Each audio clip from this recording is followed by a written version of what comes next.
I don't think I can make a career here. You kill birth. There was one thing that my supervisor said, I should go and look for virtual hemoglobin. Virtual hemoglobin. And you know, in Yoruba context, they say any pagun ipodun, meaning that when you kill a vulture, you won't last a year. And my supervisor is saying that I should go and look for a vulture to kill. So at the point I went round, I said, look, this thing is not available. There's a taboo in my area. If I even went to someone that, look, I'm looking for vulture. The person said, what are you looking for vulture for? I said, for research. I said, you have become a herbalist. It's only people who are changing hands that are using vulture. I went to another person and said, if you put vulture inside a vehicle, that vehicle will have accident. These are things that scares me. So I went to my supervisor to complain to him. He said, I should go and look for a lion hemoglobin. From vulture to lion. I know this man doesn't want me to have a PhD. He's just trying to look for something to scare me. But eventually I settled with quail hemoglobin. But there and then, I discovered I cannot make anything reasonable out of that. There is a need for me to shift gear. Because the facilities to do hemoglobin research is not available. And I look at the whole Nigeria. In fact, it will be only our own research group that is doing that. How will you be doing a research that you can collaborate?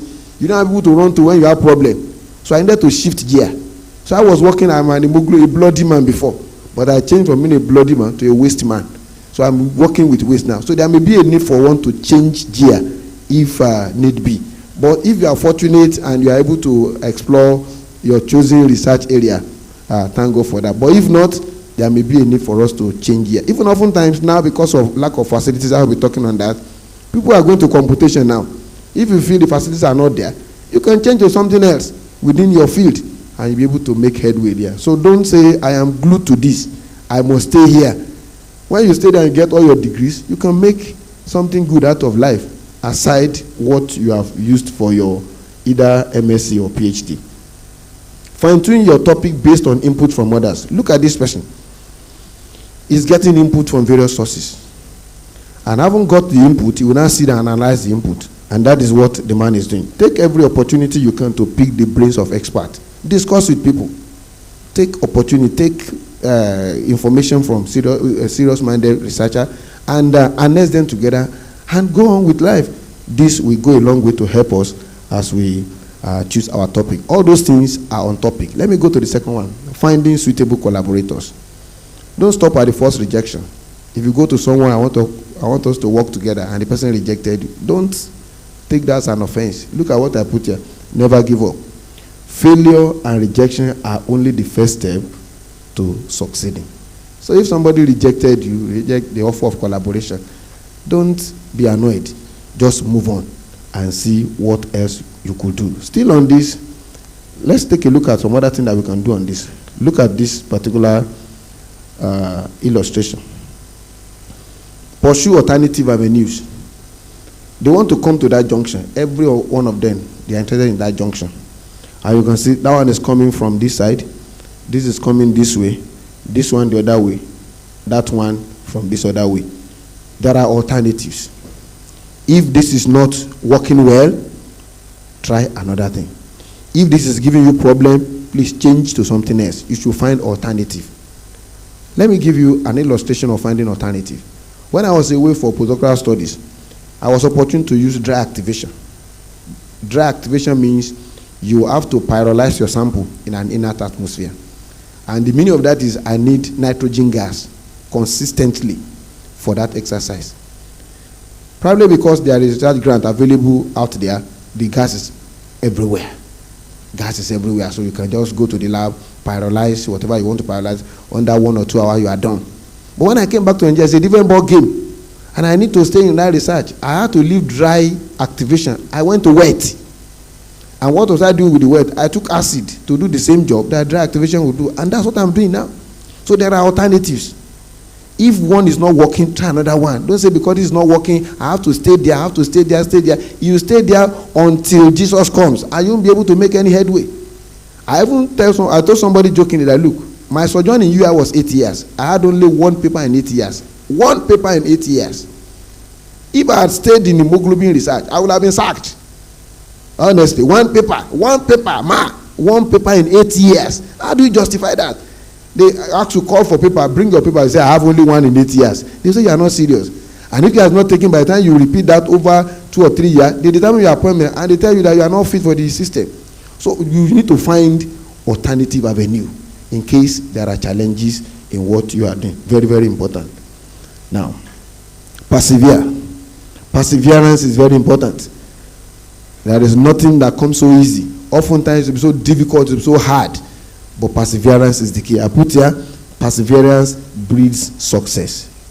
My dear brethren, thank God we are in a faith-based environment. Perseverance, faith, endurance, and perseverance. That's the key to every miracle. There will be challenges, there will be ups, there will be down, there will be mountain, there will be valley. But you have to persevere. And as you persevere, you discover that you are making a lot of progress. Now, learn to sell yourself. I put here, sell yourself. Make yourself sellable. Do things that when people see about you, they want to have a taste of you, of your research. They want to have something to do with you. Package yourself. Package what you do. Let your research finding be in good outlet so that when people see, they collaborate with you. I have collaborated with people that I have never seen face to face. Why? Because they saw what I did and they invited me for a collaboration. And we are still there doing that collaboration till today. So please, sell yourself. Do something sellable. Don't just say, I want to do it just for doing sake. Do it not because you are doing it now, but because you want others globally to know that you are doing something. And when they see that, they invite you for review, invite you for conference, invite you for a lot of things. Why? Because you have made yourself visible. So try and sell yourself. Very important. Be prepared. If you fail to prepare, you are prepared to fail. Always be prepared at all times. Somebody was defining success and he said, success is when opportunity meets preparation. There will always be opportunity. But when you are not prepared to take up the opportunity, that means that's a failure. But always be prepared so that when there's an opportunity, you can use your preparedness to grab the opportunity. So always prepare for opportunities. Opportunities abound. But if you are not prepared for such, you may not be able to get it. If they are demanding for something and you are prepared to do that, just file in what you have. And before you know it, by the grace of God, under favor and dint of hard work, you will be selected for such an exercise. The challenge of funding, that's the third one. Funding is very important. And no doubt we have a lot of problem concerning funding. Researchers face perpetual struggle to secure and sustain funding. While the scientific workforce is increasing, the funding in most countries has been on a decline over the past decade. I put here, if you look at this, and I will share an experience with you that shows that funding is germane and very important, and it's an hurdle that we need to cross. Look at this man. It was up there before, it's coming down gradually, and you can see the forces are pushing him, and you can see the thing is going down the drain. Why? Because I had an experience, and that experience wasn't palatable anyway, but I just have to take it because beggar has no choice. I applied for a research grant. That was far back in 2011. To the glory of God, I was given that research grant to buy research equipment. It was $10,000. So they bought the equipment, they shipped the equipment to Nigeria. I had to ask the local vendor to take the delivery from the airport, and it was brought to my institution. It's expected that after you have worked for 18 months, you write a report. And if your report is satisfactory, you can apply for a renewal. I worked hard because probably I'm an overliver twist. I want to get more. So after 18 months, I wrote the report. I sent it to them, applying for a renewal of that. The response I got was, because of paucity of funds, we cannot give you that renewal. But there was a donation in that mail. Said, however, if you are interested, you can fill the form attached. I said, look, this is something that doesn't cost me anything. I filled the form. So the following year, I did not get it. But the year after, I got a renewal. Those are for individual. And once you have gotten the first grant and the second one, you can't apply for that individual again. You can only apply for team. So I was getting set because I wrote a lot of papers, almost 20. I sent it to them. I was getting set to apply for that team. What I saw shocked me. There were 88 people in that particular research grant, 88 countries there. But to my utmost shock, 20 countries were removed. 20 countries. Is it 20? I think it's 22 there, because it was 66 that I saw. And when I was trying to look at it, Nigeria was missing there. In fact, I had an inkling that if I apply with the level of work I've done, I'll be given $30,000 to buy equipment. But here am I, Nigeria is not there. So with that, I was fenced out automatically. And that is what I'm talking about, challenge of funding. Assuming I've been able to apply and I got that $30,000, honestly, I would have trained several students. So I couldn't. So how do we navigate a challenge of funding? I will come to that in the process of my presentation. Lack of replication studies. There are some studies that you do where we have equipment, where we have state-of-art facilities, that when you come back to our client, you can do. If you are working on enzymes, you can't work on enzymes in Nigeria. Enzymes are kept perpetually at a particular temperature. And if you are working on enzyme and you say there is no light, that's not enzyme. It's not an enzymatic valve. They will say it's a fraud. So you can't replicate some things that you have done there, probably because the environment is not favorable, the machines are not there, what to work with, they are not available for you. So I put here, inability to reproduce and replicate results is a major problem plaguing research. Look at the one to the extreme right, that one has gotten a result. This one want to replicate it, but it could not, because the environment, they are not the same. Now, I equally put here challenges with peer review. Peer review is very good, but it has its own challenges, which I will bring to bear here. Although peer review is often considered the backbone of scientific publishing, it is not without a problem. And let's see the problems. Because it is not an incentivized task, reviewers have been known to delay their work or provide unhelpful reviews. You see, reviewers oftentimes, they play hanky-panky games when your paper is being sent to them. Assuming they saw something novel in your work, what they will do is, probably because they have the facility, they will study your methodology, put a student in charge of such, and do something similar to that, and send their own before yours. By the time their own is accepted, they will not say your own has no novelty.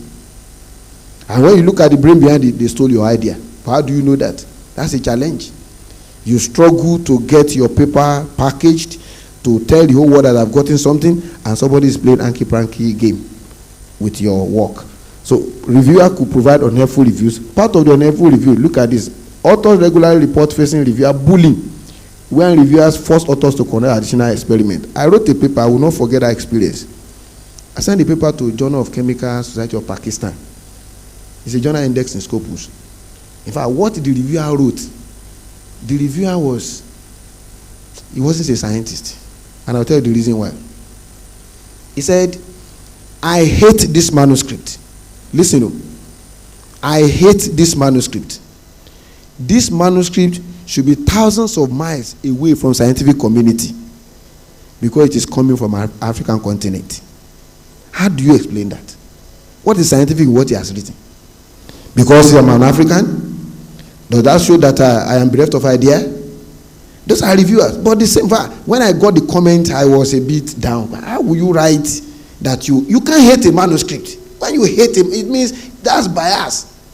If you don't want to tell them the reason why it should not be accepted, not that you hate. If you hate a manuscript is not a human being now. How will you hate a manuscript? It's so sad. But I have two options. It's either to reply him or to take my paper elsewhere. So I decided to take my paper elsewhere because if you fight fools, you are just wasting your time. I took the paper to a journal in Springer. The reviewer gave almost 27 comments. I took my time to address all the comments and the paper was accepted. One of the people that has the highest citation that I have is that paper. It was the paper that somebody hates. Why would you hate a manuscript? Because it's from an African continent. What is the meaning of that? Because I'm black? Is my understanding black? Is my brain black? No. So these are things that we get. Often when you send people to Nigeria, they are throwing bombs there. What are they doing? Fraud. They just write one nasty comment. But because they have the power of media, so they can do and undo. But we keep on pushing. How do we now navigate all this? I put here, they will tell you to conduct additional experiment, cite certain papers. One of the reviewer that I came in contact with, the man is from India. Whenever he reviews your work, he will give you nothing less than 60 of his publications that you go and cite. How will you cite 60 publications of a single person? Even at a point, I wrote to the editor that, look, the papers, I appreciate the reviewer, but the papers that the reviewer sent, only 3 or 4 of them are relevant to our story. So I picked the 3 and I discarded the rest. I sent that to the editor. The editor sent the thing back to him. He said that, look, all those papers must be cited. The editor should use his discretion, but because he refused to use his discretion, the editor ordered me to put it there, or else it to be thrown out. I had to put it there. How will I sign 62 papers of a single person? Because you have been opportune to review my work, you are tossing me here and there. That's a challenge. Now, most journals opt for single blind peer review, which leaves room for biases and professional jealousy to creep in. I think I've been able to address this. Let me move on because of time. The challenge of research accessibility. Now, academia is gradually moving towards open access, open science, and open access by signing open data mandate and making data sharing mandatory. Now, if you are a regular publisher, you agree with that number one. Look at the second one. Paying for paywall research is becoming difficult for researchers as well as institutions, particularly in developing countries due to the ever-increasing subscription fee. If you go to open access journal, they will tell you $750, $1,000, $1,500. When you don't have a grant, where we get that kind of money? And thank God for Landmark University that Landmark is paying for such. But how many institutions are paying for this open access journal? So this is a challenge which we need to look into. Subscription-based publishing model is probably the single most important factor, especially for the foundation of Science Hub. There is this Science Hub, and I know we are familiar with that. They took the woman to court, because once you have the due of any paper, once you put in that Science Hub, it brings out the paper. So they felt annoyed that, look, why would somebody be giving the paper out freely to everybody? They took the woman to court. I think the woman won. They blocked that side, and that one was open. So as they are blocking it, they are opening another one. So you see that this is a big challenge. Don't worry, I will soon round up. Okay, thank you for giving me this opportunity to tidy up. The only way of avoiding such consequences is developing method to make access to research easier for the scientific community. Now, let's look at some experiences from African context. Look at this one. When I first wanted to publish, I needed someone to assist me in turning my dissertation report to a publication. I approached 2 professors, but they kept postponing the meeting date until I gave up. It's an experience. And this has to be looked into. I know professors are busy, very busy, very, very busy. But look at what this one said. My interest in research started during a research module during my undergraduate degree, and currently through mentorship from a senior professional. This is a female respondent from Kenya. So you discover that mentorship is very important. And this is part of those things that will help us to navigate the hurdles in research. Let's take a look at other experiences. In order to realize our potential, there is need for grants that target upcoming scientists. There should also be trainings in proposal writing for research grant. Also, there is need for senior researchers to start engaging young scientists at every stage, and not only when we want to generate data. Senior faculties should mentor the junior faculties, and junior faculties should be ready for mentoring. Very, very important.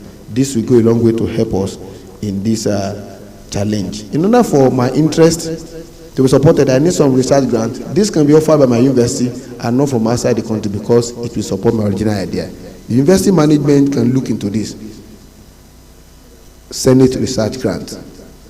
It may not be something bulky, a very robust research that won't be that cost effective. Grants can be given on this, and this will help development and equally promote research. Our biggest challenge is lack of state-of-the-art laboratories where we can conduct high-quality research. Also, there is lack of funding to support new innovative ideas. This is a male respondent from Zimbabwe.